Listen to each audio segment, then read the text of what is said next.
Welcome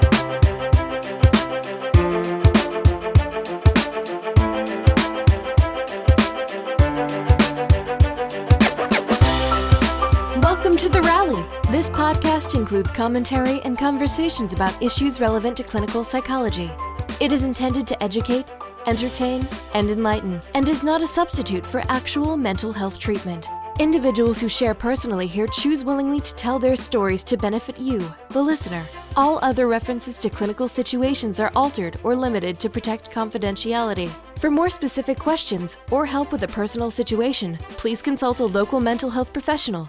Therapy, mental health, real life. This is Psych Rally with Los Angeles-based clinical psychologist Dr. Martin Hsia.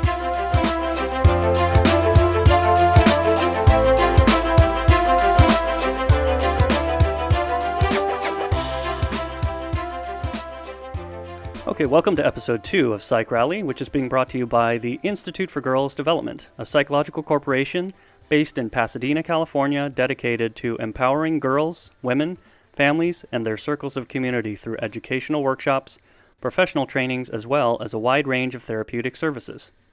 To learn more, visit their website at www.instituteforgirlsdevelopment.com.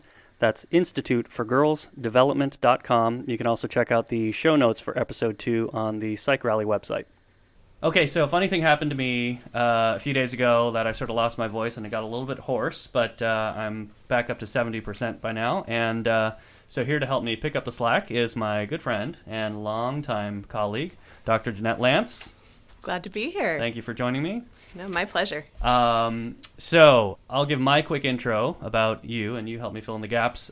Dr. Lance is also a licensed clinical psychologist. She is a colleague of mine here at the Cognitive Behavior Therapy Center, Southern California. We were in graduate school together, so we've known each other for 13 years. 13 years? 13 years. That's impressive. It's a really long time. My gosh. And how much has changed in 13 years? Let's see. So we have shed blood, sweat, and tears together. We have trained together. We have consulted together. We have debated together. We have traveled together. And now we're doing this, so I'm excited. Yeah, me too. A couple other things to know about, so Jenny, that's how casual we are together. Dr. Jeanette Lance, I know her as Jenny. I'm the therapist formerly known as Jenny Lance. Ooh, wow, okay. We should just have a symbol for you. Right? I know, in honor of Prince. In honor of the late Prince, who just recently passed away. Dr. Lance is that psychologist colleague for me who's like, if there's something that she can be trained and certified in, she's trained and certified in it. Also is a trained in yoga instructor, among other things, and my go-to source for all things holistic health, diet, and esoteric knowledge about vitamins and things that she knows a lot more about than I do. So, and actually on that note, I recently I started using Twitter, and I just tweet articles that are interesting to me and related to the field. But I had this article about the effects of fish oil on mental health. Mm-hmm. And I don't know too much about fish oil, but it was an interesting article, and like 7 people liked my tweet, which for me, for most people, a lot of people use Twitter, that's like nothing, but for me, that's like going viral. 7 people liked my tweet. So that was enough to catch my attention, because I tweet a bunch of stuff, but that tweet really got a lot of attention. Yeah. Give me your quick take on fish oil. I think fish oil is fantastic. Okay. There's a lot of good research coming out with it having protective qualities for depression. And one of the guesses as to why that is because it lowers inflammation in the body. So a more recent theory about why depression arises is actually that it's a response to inflammation. And that some of the thoughts about even why SSRIs work, even though they're in theory working on serotonin, which they are, they're also doing things with inflammation in the body. And if they're lowering inflammation, that's part of what is possibly causing the effect of them. So fish oil lowers inflammation in the body, and it has really good results with depression. So it seems like it's related. It's also had some interesting results with schizophrenia and psychosis. So it seems to be protective for a whole lot of things. And a lot of people that I really respect in the nutritional realm say if you're going to take one thing, take a really good high quality fish oil. Well, and my understanding is that there's several different types of elements within the fish oil. One in particular that has been linked to the positive effects for depression and schizophrenia, right? Yeah, it's the DHA or the it's ANA either or something? I think it's the balance between the EPA and the DHA. Okay. But I couldn't name that balance off the top of my head of what the ideal ratio is. Okay. So that's another thumbs up for fish oil from a credible source. I take it every day. You take it every day. Okay, good. Well, and if her mental health is a reflection on the effects of fish oil, then sounds good to me. All right, a few quick questions for you so the audience can get to know you a little bit more. A book in our field that you find yourself recommending most often to your clients?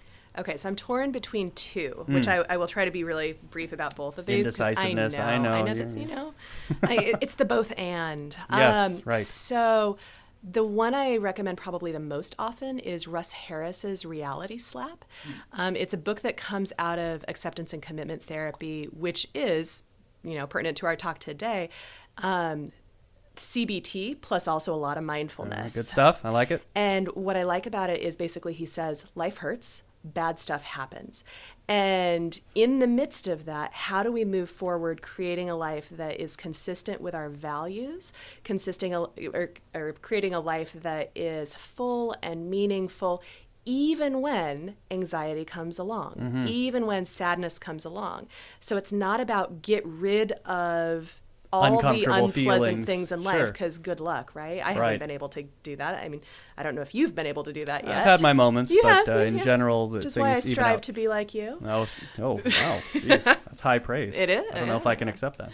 Well, it's there, whether or not you accept it.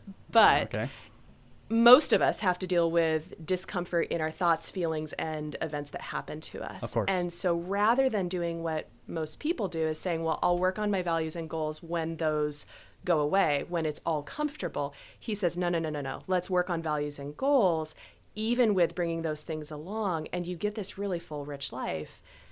And the discomfort's still there, but it doesn't get in the way in the same way. It's appropriately titled Reality Slap. The Reality Slap, because straight out of act, reality slaps you. All the time. And the experiential avoidance is the term that kept swimming on in my head as you were talking. Absolutely. It's like you can't avoid unpleasant feelings and thoughts. And the effort to do so actually creates harmful symptoms. Too. Yes. It creates symptoms, and most of the things that bring people into our offices are avoidance. Right. In one way or another. They don't want to feel or face a particular thing. Absolutely. Yep. So I'll leave it at there. I won't even put my second book out there. Maybe next time. I'll save it for the next time. Next time, that's right, yes. A work of art, book, film, sculpture, something that you saw that or have experienced that particularly spoke to you, had an impact on you? So this is a work of art that has been reproduced all over the world. So it's not by one particular artist, but the work of art I've been thinking a lot about lately is a labyrinth. I was recently on a meditation retreat, and there was this giant stone labyrinth built there. And a lot of people confuse labyrinths with mazes, where you go in and you're lost and you have to fight your way out. A labyrinth is what's called unicursive, meaning there's one, I know, it's like the word of the day.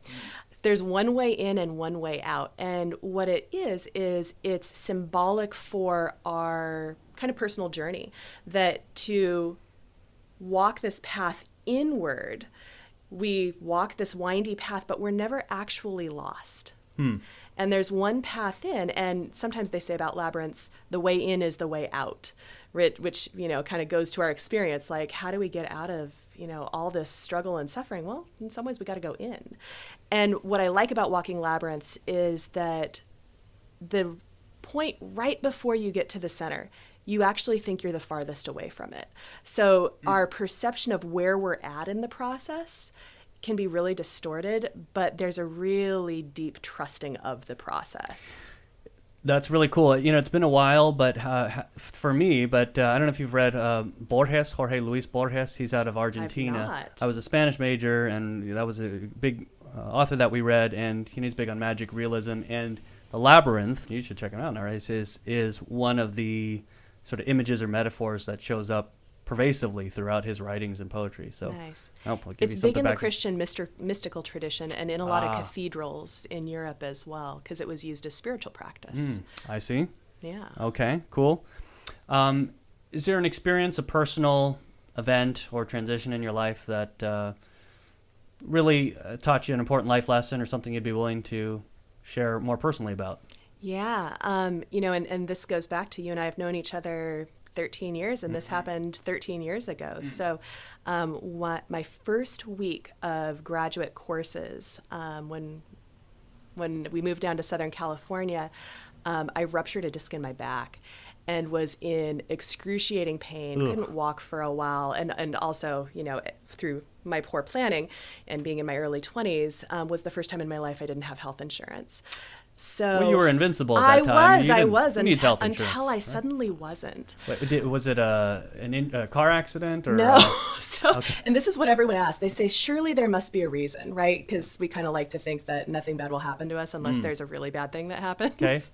I was in our school library, and I was leaning towards my backpack That's to a pick it up. dangerous library, that Fuller library. I know that yeah. the energy of it must have been very explosive, because all of a sudden it felt like a bomb went off in my back. You were studying way too hard for the first quarter of It graduate was like school. day 3 of my very for the first week class. of graduate school. My gosh, I can remember what we were taking then too. Yeah. And so since then, over the next 13 years, I've had discs go about 5 times and had neurological problems, times where I really couldn't function. Yeah. And it's a perspective shifting experience to have to be carried to the bathroom or to be assisted to walk, and to really not know what's going to happen. And what I've learned from that is I don't tend to carry with me the idea anymore, this shouldn't happen to me. Because it happens. Because it happens. And it did happen. And it did. Yeah. And I think so much of our suffering comes from the idea this shouldn't be happening to me. And somebody else. Somebody else. Right. It makes sense. Maybe if they had a car accident, Right. And doctors would see my MRIs and they'd say, "Oh man, what happened?" Sure. And I'd be like, "Literally nothing." Right. Yes. Literally nothing. Yeah. I was in the library. That's what happened. I was in the Yes. library, you Yeah. know. I was thinking really hard, and it's really changed my relationship to suffering and also not knowing, because I've had chronic pain then on and off for the last 13 years, and I really don't know when it's going to hit and when it's not. Comes and so goes. it's a reminder to be really grateful for the capacity I have today, but also to take each moment as it comes, rather than saying, oh, there's a twinge, it's coming, it's going to hit me, right? Because that actually, it creates a life around disability. It creates a life around pain and experiential avoidance. I Yes. want to not have this thing. And instead it's like, can I let it come and can I let it go? And do the things that take care of me, but let it come and let it go, and not create these extra stories of suffering that it's like, suffering shouldn't visit my house. Every other house on the block is fine, but not me. What did I do to deserve this? And There's some it's coming karmic, for all of us. karmic sooner or later. justice in you not having health insurance, and then like, boom, here, rupture a disc. And it was Gosh. like 2 weeks after my health insurance dropped. Classic, yeah. So. Yeah, well, and I think what it does, what you're talking about is how we can set up ideas and expectations for how something is supposed to go or should go, or how my life is unique from someone else's. But, life is bigger than any one person, and things can change not with any good reason, just because they change. Yeah. And, over the years, my ability to sit with, I don't know why this happened. Maybe it's genetic vulnerability. Maybe it's who knows what. I once had a body worker say, maybe you perpetrated a genocide in a past life. Wow. Which was a little strong. Jeez. Now I'm a little nervous sitting across from you here. I said, geez. well, I suppose I don't really know if there's a way to know that I did it. But I don't plan on doing that in this lifetime. Yeah.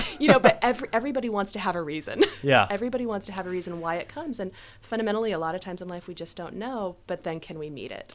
Being okay with the not knowing. Yeah. That has been hard. a huge lesson Yeah. for me. Huge lesson for me. Well, thank you for sharing that. I hope I'm catching you on Thank a you for day asking. of minimal back disturbance. Yeah, I'm finding lots of ease today. Okay. Good. Glad for that. Hope for more of those. Yeah, me too.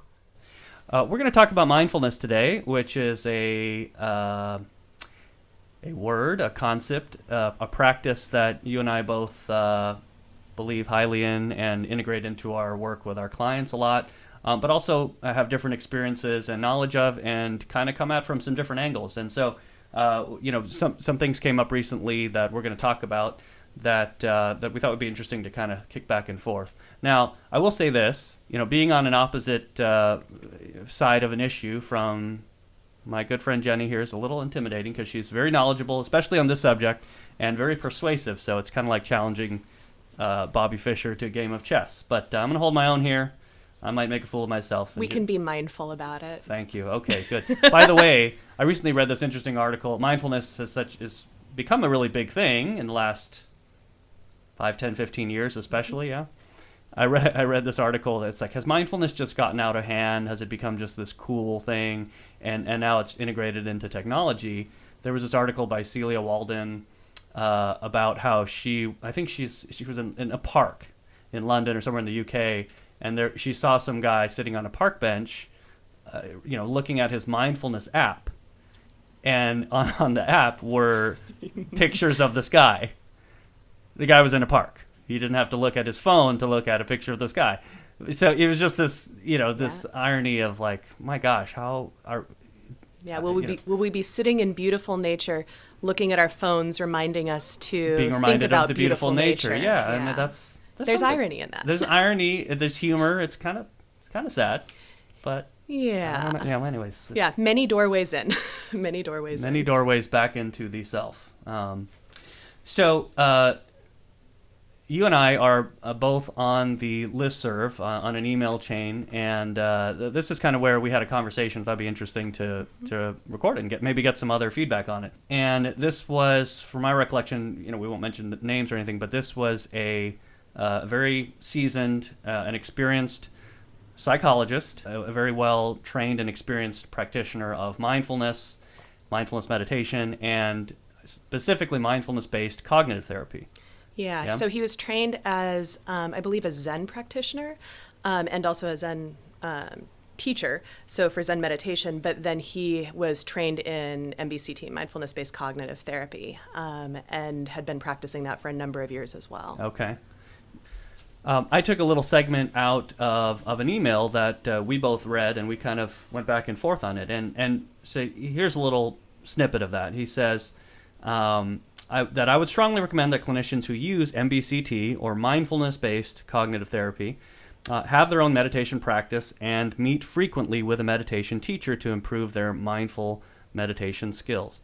I don't buy that you don't need to be a meditator yourself to use mindfulness in your practice. I believe that would be practicing outside of your experience and training. So I have a number of thoughts and reactions to that, but I'm curious to see what you think first. Yeah. So I think it's a really good question and very relevant because as mindfulness gets more and more popular, more people are using it almost like seasoning to the dish of therapy. So it's like a little paprika on top, so it's good cognitive therapy, and let's take a breath. So there are a lot of ways in which it's becoming very pervasive. And the concern, I think, of some people is it's becoming very watered down. So where I really agree with this guy is he's specifically coming from a reference point of mindfulness-based cognitive therapy. So disclosure on my end, so I'm trained in mindfulness-based stress reduction. Right. Over the past 3 to 4 years. I've done the 8-week class, the 10-week practicum, a 7-day mind-body medicine training, and then a 9-day teacher development intensive. And those are the minimum criteria that you can meet to be considered a qualified MBSR teacher. And included in that is multiple silent retreats for at least a week. And having a daily personal meditation practice. So the requirements are actually pretty stringent to be eligible to teach MBSR and also MBCT. So I am not trained in MBCT. They have a whole separate training path that's developing. Sure. But I have to think some of the elements are going to be similar. It's very similar, yeah. And and so it's considered a mindfulness-based practice, but it's structured very similar. It's an 8-week group for mostly depression, but it's being applied to other things as well now. And there's a group of researchers in the UK that are really championing it, versus in MBSR, John Kabat-Zinn at the University of Massachusetts Medical School is the main person that's kind of holding the fidelity. And bigger in the U.S. Yeah, absolutely. But I think that's going to change as the years go on and there's more commingling and also more research. So that said, one of the qualifications to be an MBSR or an MBCT teacher from the people who developed it is that you actually have to have your own meditation practice. And there's a really good reason for that, because both of those practices, they aren't just, here's mindfulness. They're actually teaching you meditation in addition to mindfulness. And which is an important distinction. Yes, yeah. Absolutely. Right. And so where this guy is coming from is that realm specifically too. And I 100% agree that if you're going to be teaching your patients meditation, you should be well trained in meditation, because if you're not, you're teaching outside of your scope of experience, outside of your competency. And I think people get into really sticky situations, because I do know other therapists and other psychologists who kind of do teach meditation to their clients. And then I ask them, well, how often do you meditate? And they go, well, I have a little in the past and here and there, but I don't really regularly. And it's a sticky situation for a couple reasons. One is because your clients can get into spaces where you frankly won't know what to do with them, because if you haven't walked that experience, you don't have the expertise to advise them. But the other piece of it is, if your client is perceiving you as offering qualified meditation mindfulness teaching, and you have kind of meditation mindfulness light in your experience, they're not getting the full benefit that they would from someone who's actually qualified in that. And I think that that's a big problem in a lot of areas. You and I were talking about in cognitive behavioral therapy for insomnia, which is a whole lot more than just sleep hygiene, of just, make sure there's no TVs in the bedroom and no screen time for an hour before bed. That a lot of people have just been given kind of sleep hygiene, which really isn't actually effective for insomnia. And they think they got CBT for insomnia. And so they never actually necessary but go. not sufficient kind of thing, not the whole package. Exactly. And people need to know what they're not getting as much as they need to know what they are getting. Fair enough. Yeah, and I guess, so here's my challenge, though, is, full disclosure on my part, I'm probably in that camp. I haven't had a whole lot of formal personal meditation training myself. I have had training in facilitating mindfulness, both in group and in individual contexts, and I'm a huge believer in it from experience, and you might call it light. And I haven't been through MBSR training or MBCT training, but I see the power in it completely, and I've seen it. I've seen it in my clients. So I'm sort of at a point in my practice where I don't know how to practice without having mindfulness be part of my practice, and I feel like, for me, without integrating it into how I'm guiding my clients, I sort of feel like I'm doing them a disservice, because it's so a huge part of what I think and what I've seen to be beneficial. Now, one thing that I think I can get behind, right, is, sure, if there's one thing that you have experienced yourself personally and have been trained in further, that benefits the work you do. Sure, I won't argue with that. But that I think there are degrees with which someone can be sophisticated in how they guide someone. Sure, absolutely. But I think what concerned me about what he said is to go so far as to say that mindfulness cannot be part of your practice as a therapist at all, unless you are a formal meditator yourself. Now, again, as we sort of said, in MBSR and MBCT training, mindfulness is sort of more formally facilitated and practiced through meditation, correct? Which I don't have a problem with, but I also think the practice and the application of mindfulness can be beneficial in other ways, not just through meditation or silence. Agree or not? I do. And I think what you're speaking to is that there's formal practice and there's informal practice. So if I sit and meditate for 20 minutes, that would be a formal practice. If I, every morning while I take a shower, really try to be present with the water and the sensations in my body, and actually be taking a shower as I'm taking a shower instead of planning my day as I'm taking a shower. That would be considered an informal practice. Okay. Yeah. And I think that informal practices are really powerful, and they do help us wake up throughout the day. And a lot of people really benefit from them. In my experience, when I've tried to only do informal practices and just say, well, I don't really need to sit on a given day, I'll just really try to be aware, I notice diminishing returns over time. So it's kind of like a car that was You're talking about for yourself personally? For myself or for personally, oh, okay. yeah. I see. Yeah, it's like a car that was going, and then you take your foot off the gas, and it still has momentum for a while, but after a while it coasts to a stop. And if I'm doing a formal practice, my informal practices, they just come much more easily because there's already that energy in the system.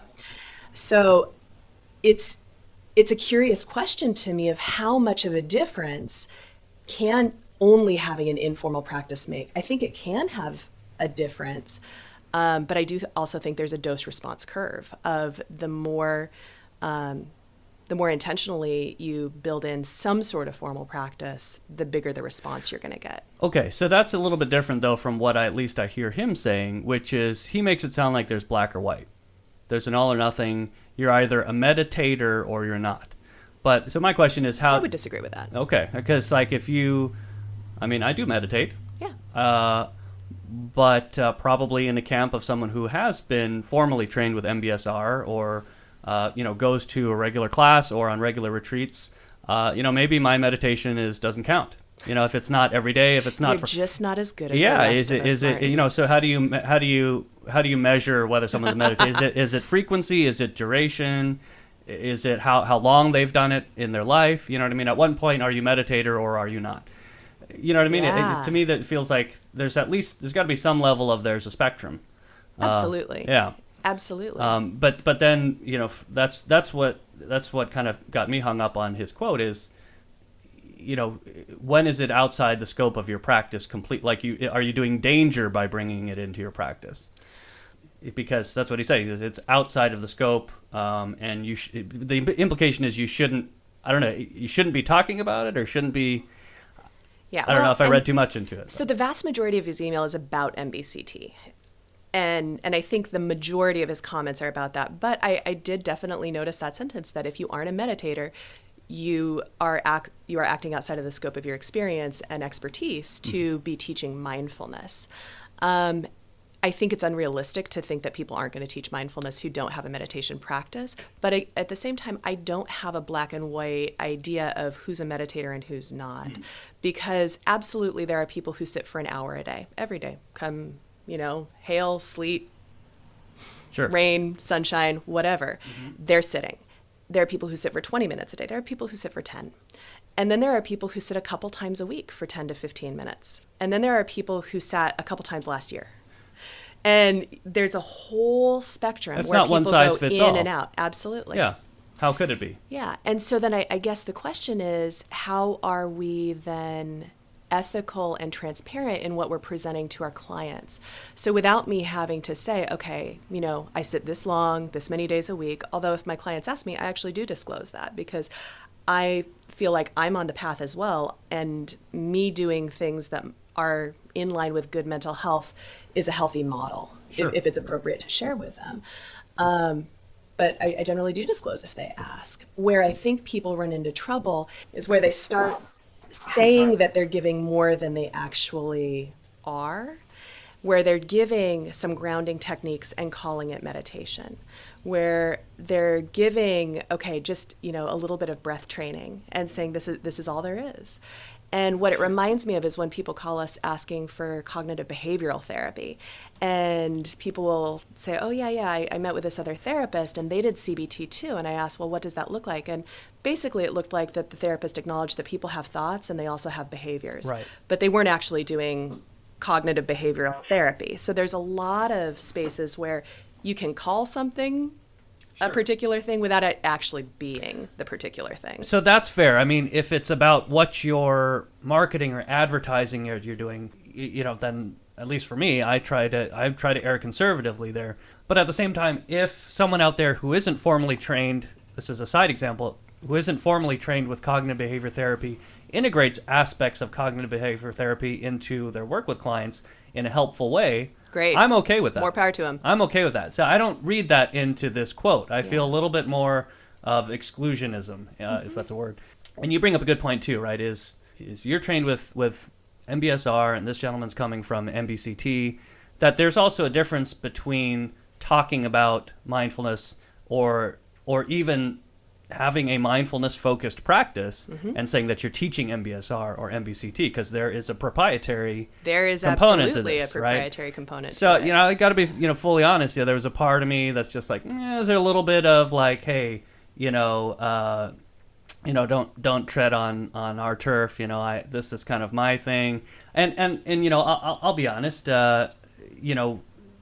When psychiatrists don't want psychologists prescribing medications, there's some psychologists who don't want master's level therapists doing assessments. And I admit, when I see someone who is just a really sometimes it's like a life coach or motivational speaker. There's a little part of me that's like, they're kind of treading on our territory, on the territory of licensed psychology. But at the same time, it's like, well, if they're helping people, I kind of, on the end of the day, I'm okay with that. So I don't know. I guess I just wondered if there was some of that coming from this quote, or if that's out there in the community. It is a little bit in that. So I think there's a third layer. So one is, are you saying you're teaching mindfulness? Are you saying you're teaching meditation? Or are you saying you're teaching MBSR or MBCT? Right. And there absolutely is a community of standards, Sure. or a set of standards within the community for MBSR and MBCT. And there are, frankly, many people out there who say that they're teaching MBSR and MBCT, even though they're trademarked and protected, and they have never done the training. And what they're teaching looks nothing at all like it. Well, so that's clearly a problem, it's as far as I'm concerned. It's a big problem. And, at one of the trainings that I was recently at, John Kabat-Zinn's kind of next in command, Saki Santarelli, was there. And he said, look, I am not trying to say other people can't go teach mindfulness. Go teach mindfulness, but call it a mindfulness-based practice. Call it whatever you want, but don't call it MBSR. You can't call it MBSR, yeah. And part of why, particularly for MBSR and MBCT, is because they are both really linked in with the research realm. And so when there's a journal that says MBSR works for depression, MBSR works for chronic pain, that there has to be some treatment fidelity about what is actually MBSR. What is MBSR, yeah. In the same way that if I go to a psychiatrist and I say, hey, I heard Zoloft works for this thing, can I get Zoloft? And they give me a pill that kind of looks like Zoloft, that's not good enough. Right? Like I want to know that I'm actually getting the thing that was studied. Okay, that makes sense. I am totally open to the proliferation of meditation and mindfulness-based treatments and therapies. But I do think there's some validity in saying, don't call it MBSR if it's not MBSR. Don't call it MBCT if it's not MBCT. I'm with you on that part, yeah. I would never say that I'm teaching MBSR, MBCT, because I'm not. Yeah, and even though I have the mindfulness-based side and I also do cognitive therapy, I would never say that I teach MBCT. Because you couldn't. Because I could. Well, At least I you could. could, It yeah. would just be really unethical. Yeah, it would be a problem, yeah.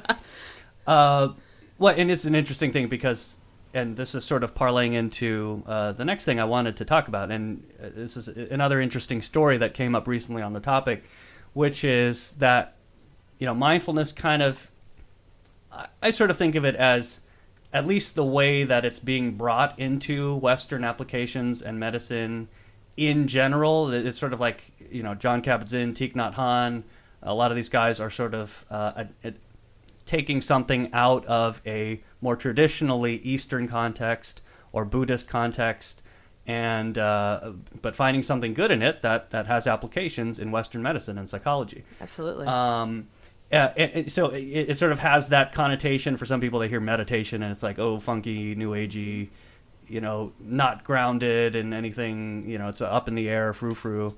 But there's, it's blowing up in the research, right? And the neuroscience behind it and the benefits to gray matter and hippocampus and all the changes that, I was going to say a meditation practice, or is it mindfulness that can have on the brain? Now I got to think about this.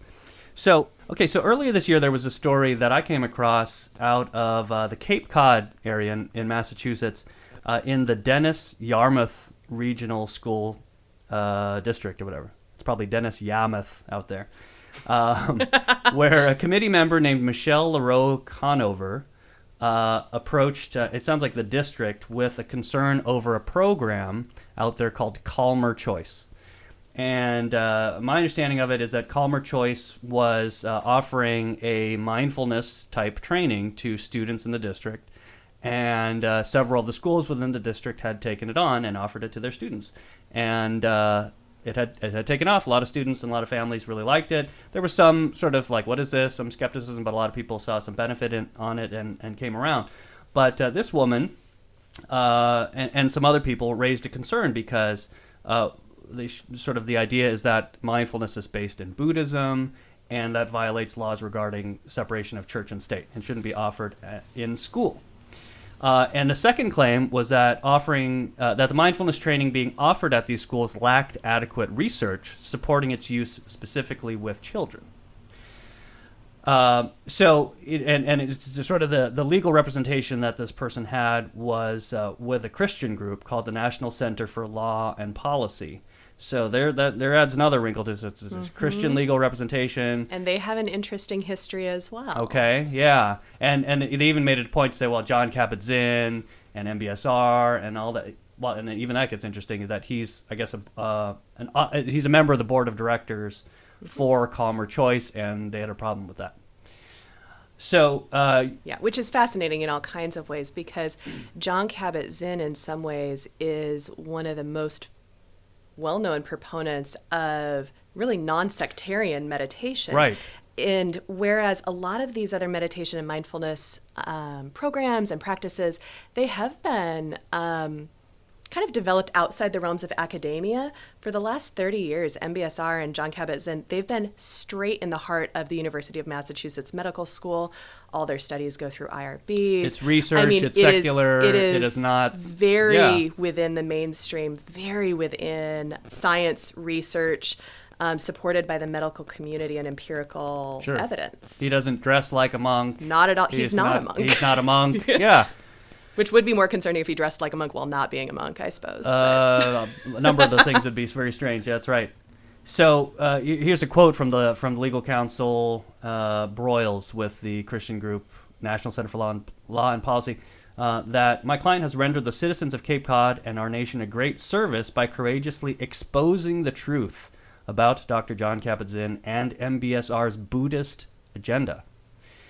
And he goes on to say, we will continue to raise public awareness and actively oppose stealth religious programs in public schools that may be dangerous for children, like Calmer Choice's deceptive MBSR curriculum. So provocative. Fighting words. So provocative. Well, and gosh, I mean, I think, I get the separation of church and state thing, and I get that, people want to be free to believe what they believe. But, if you're, as you said, if you're going to, I don't know, if you're going to be threatened by a religion, Buddhism is sort of, I don't know, maybe I'm biased here, but it's sort of like that, in history, when they've been the most vociferous is about peace. And about, you think of it being empty of desire. It's not about anger and trying to preach a message in someone's face. And originally, Buddhism wasn't even a religion. Right. So the Buddha never said that he was, a god, a deity, any of that stuff. And trying to make everyone else believe right. about him and what he's doing. Exactly. He's just, I'm doing what I'm doing. Yeah, so when people said, what are you? Are you a god? Are you this? Are you whatever? He just said, I'm awake. Okay. That was his answer. Awake. And over time we've come to call that being enlightened. But really, he was a systematizer of understanding why we suffer and how to suffer less. But that question has been in every religion, and contemplative practices have been in every religion. Right. So there are contemplative practices in Islam. There's a long... The Sufis, the mystics. Absolutely. Yeah. I mean, some of the poetry of Rumi and Hafiz and Kabir, I mean, it's transcendent and contemplative and speaks very broadly to people who are not Islamic as well, who are There not were, Muslim. in Christianity, the Essenes, and was it the Essenes, right? The Essenes and the Desert Fathers. Sure. Thomas Merton is a right, very Trappist monk. well-known Trappist monk who wrote a lot about contemplative practices. And even, was it the Franciscan tradition or Ignatius, right? The Ignatius of spiritual Loyola. exercises, right? I mean, it's not evangelical Protestant Christianity the way you hear it today. It's slow, it's meditative. I'll use that word tentatively. But it's contemplative. And among more I don't know if it's technically mainstream Christianity, but common Christianity, the Quakers. The Quakers are incredibly meditative, and they have Sundays where they sit in silence. Sure. And they listen for God, right? So contemplative practices is not specifically Buddhist. Buddhists have done a lot of contemplative practices, For sure. and there's a lot that I think we can learn from that tradition. So, Jon Kabat-Zinn makes no bones about the fact that one of his influences is Buddhist psychology and Buddhist contemplative practices, but also science and other things that feed into that as well.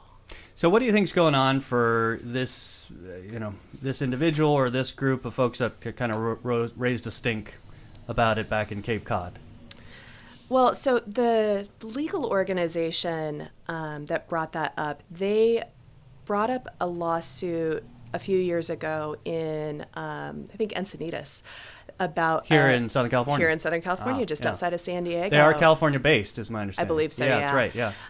They brought it up about yoga being taught in schools, and that yoga is a Hindu practice. And so therefore, here you are, teaching my children covert Hinduism.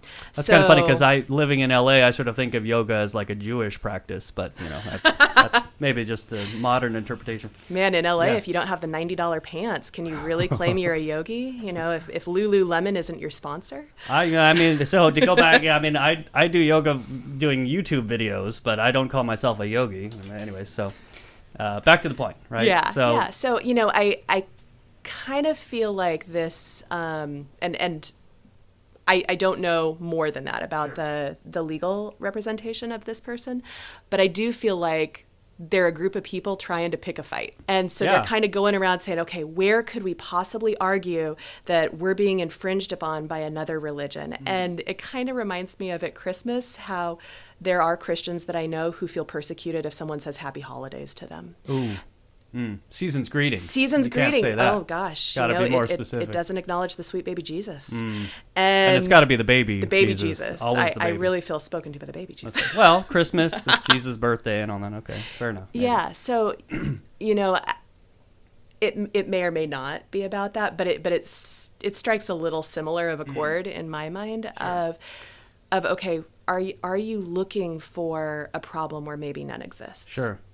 Well, I was trying to put this into context, and obviously everyone is an individual, but Cape Cod. It's Massachusetts, which tends to lean left, but it's Cape Cod, which maybe it's it's outside of the city. Maybe some people lean right. At the same time, I think of the Kennedys from Cape Cod, and they are obviously lean left. So, I don't know what to make of this or this person. Maybe I should talk with her sometime. I thought it was interesting in the article that the school said that there were parents who had said, hey, we're curious about what you're teaching in here. And the school said, we have an open door policy. Come and sit and learn and be part of it. Great. And they said as soon as any of the parents actually showed up and saw what was being taught, none of them had a beef with it. They're like, yeah, that looks cool. Yep. Not a problem. Yeah. Okay. Because mindfulness, it isn't fancy and it isn't religion specific. It's the opposite of fancy in some ways. Exactly. And it's really, just feet on the ground. Well, I once heard Jon Kabat-Zinn speak at UCLA, and he said, the problem with mindfulness is it's suspect because it looks a hell of a lot like nothing. But anyone who's, I got to use my words here, right, is practiced mindfulness or meditated before knows it's quite the opposite of nothing. It's just, but because when you remove all the extra distractions, when you take your Facebook away, when you take your phone away, when you take your email away, all these things that are constantly pulling at you, you're left with your own mind. and you're left with the present moment. And we find so many ways to run away from the present moment again and again and again because it's hard. It's hard to be with our minds, particularly the uncultivated mind. So a mind that hasn't been, I don't know, kind of like a garden tended, it has a lot of weeds in it, and it has a lot of weird little critters crawling around. And there's an author I really like from the Christian tradition, actually, Annie Lamott, and she said, "My mind's like a bad neighborhood. I try not to go there alone." But she sure shares with everyone all the stuff that's untended in there. I know. In a very witty fashion. Yeah. Well, another thing that's interesting is when they talk about research being inadequate for showing the effects of mindfulness on children.